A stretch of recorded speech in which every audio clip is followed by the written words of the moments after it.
What's up, everyone? Welcome back. I am in Las Vegas on a business trip, but hopefully I could sneak away and capture some Milky Way photos. Now, there is going to be a clear sky tonight into the morning, which is great because the Milky Way is rising around 4:30 to about 5:15, and then astronomical twilight will start. So I have a small window, and I plan on going to Stewarts Point in Overton, Nevada. Now, I've never been there. I know there's a campground there, so hopefully I could find a spot. But I am a little nervous since I haven't been there that I might not get the foreground that I'm looking for. So if that happens, I might have to go back around sunset when I get out of work and try and find the foreground that I would like to use and kind of blend those two images together. It's not something that I ideally would like to do, but unfortunately I can't guarantee that I'm going to find the spot that I want to shoot from during the nighttime, because it's going to be pitch black when I get there, and I don't know what I'm going to expect. So we'll see how well marked it is and whatnot when I drive there at night, but I'm not getting my hopes up. If I have to composite the two images, it is what it is. It's not something that people like to do all the time, but there are times where you just have no choice. So this might be one of those cases, and it'll be a good learning experience for you guys to see how to composite something naturally if that's what I have to do. So let me just give you a tour of the room. So when I'm not working on taking pictures, I am a print tech, and I'm out here in Las Vegas doing some training for the company that I work for. And actually, you know what, let me show you outside. We're at the Rio.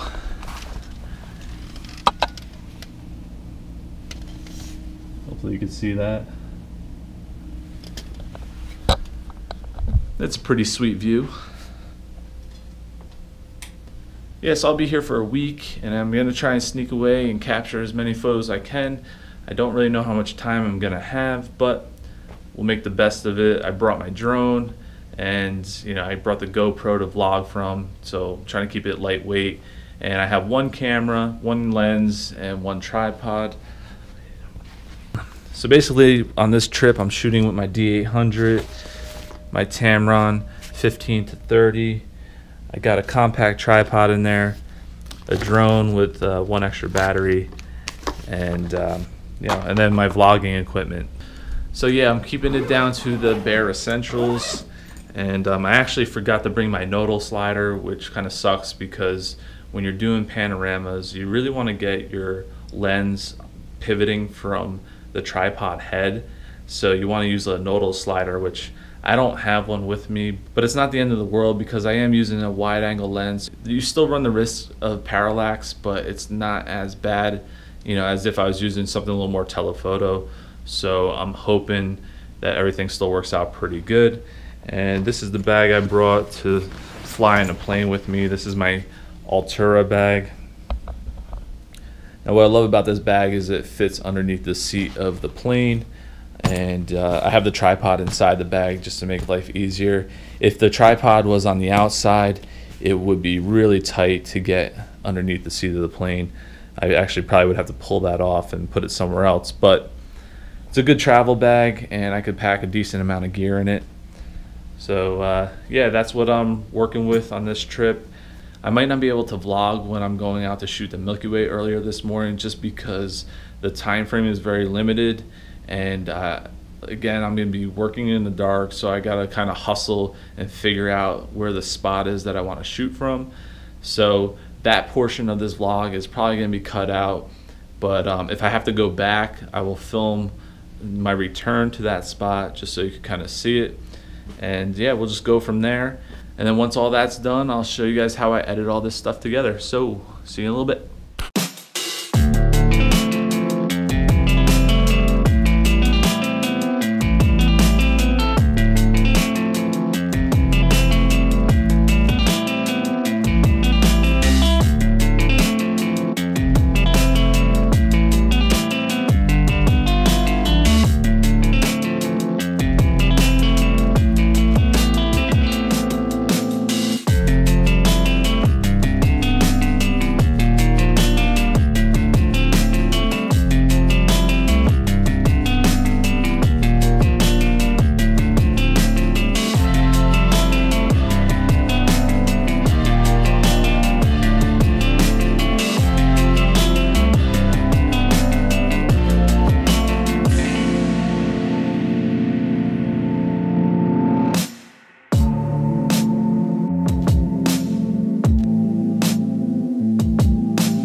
All right, everybody, I'm back at Stewarts Point, and I came here earlier this morning and I couldn't record because I was in a big rush to get to work after shooting the Milky Way. So I wanted to come back here and redo my foreground. So last night it was super dark when I got here, and I was trying to locate this location that I'm walking to right now, but there's so many switchbacks and a lot of trails here that it's really easy to get lost, especially at night. So there was no way I was gonna find this. I ended up just finding a clearing, photographing the Milky Way panorama, and now what I'm gonna do is take a panorama of the foreground when the sun goes completely down. You know, the moon's gonna be out, so it's actually gonna help light up my foreground a little bit. But yeah, we're gonna wait until it's dark and then photograph the foreground, and I'm gonna composite my Milky Way from earlier this morning with the foreground tonight. Now, some people have mixed feelings about compositing images. I don't always like to do it, but my time here is limited. But unfortunately, it doesn't look like any other nights here are gonna be clear from the time that I need it to be when the Milky Way is out. So I have really no option but to do this. I gotta figure out where I'm going. Oh, well, I'm all the way down there. You know, if you're ever in a jam to capture a photo and unfortunately the weather conditions weren't working right and you just aren't going to visit that place until years later, don't feel bad if you have to composite. Sometimes it happens. It is what it is. And if you are going to do it, just try and keep it authentic to that location. You know, put it in relatively the right spot that it should be coming up in, and you'll get less, you know, people hating on your composite. And also you want to try and blend it naturally, which is what we're going to be doing in today's vlog. So stay tuned for the editing portion of this vlog if you want to see how I blend my Milky Way pano with my panorama of the foreground. And yeah, so check out the view.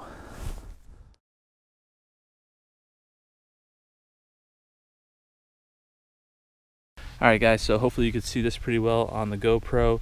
This is all cracked mud, and then we're gonna get, hold on, let me adjust that camera.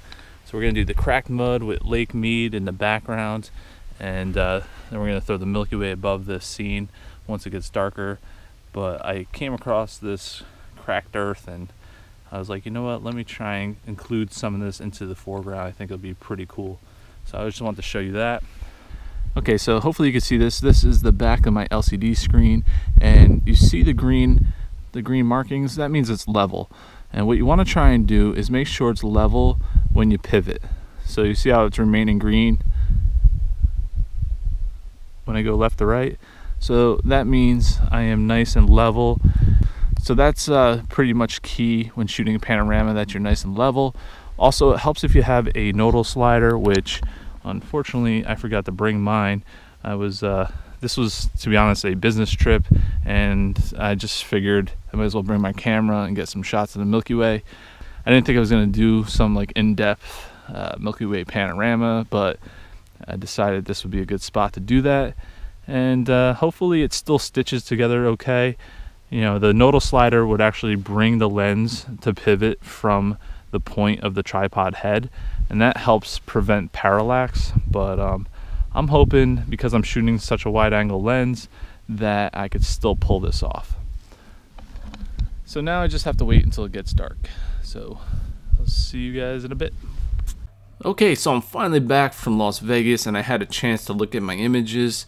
Now I'm going to do an in-depth tutorial on how to create cleaner night panoramas using stacking software before stitching them together, but that's going to be for next week.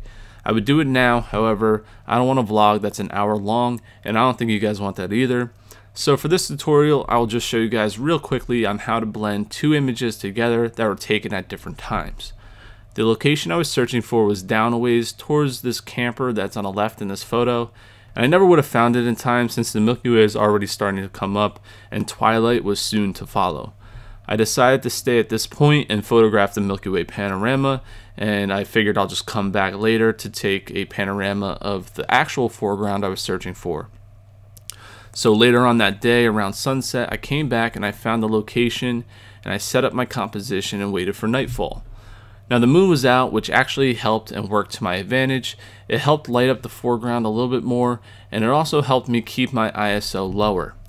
I lucked out and I had some really cool cracked mud, which made the foreground more interesting.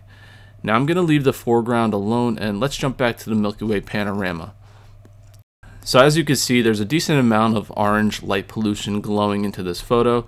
So I just want to cool the image a little bit, and I'm also going to brighten it up a tad by raising my whites.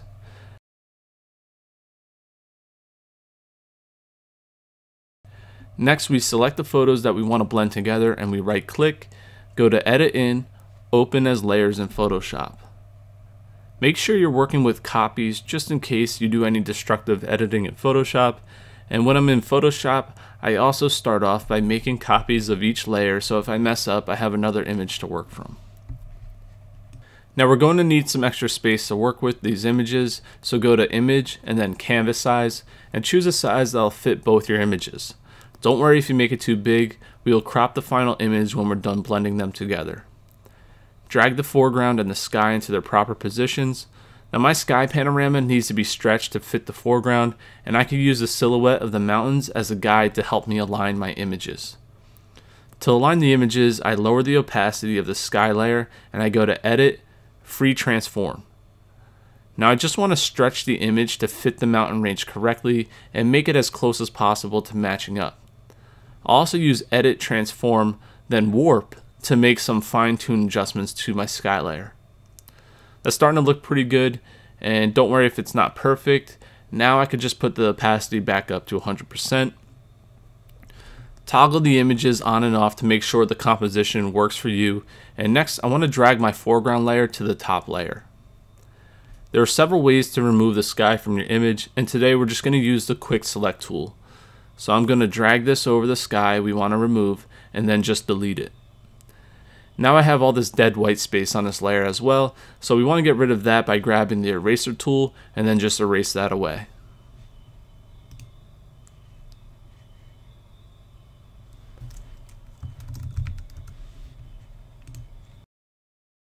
That's already starting to blend nicely, so next let's crop this image. And now if you're doing a custom size crop, then click the clear button to allow you to freely crop your image. Next we want to darken the mountain range in the back using the burn tool. This photo already blends pretty naturally, so I'm not going to go crazy darkening the distant areas in my foreground, but if you have a very bright foreground, you want to darken the areas that are further in the back. Light should fall off as it gets further away from your eyes.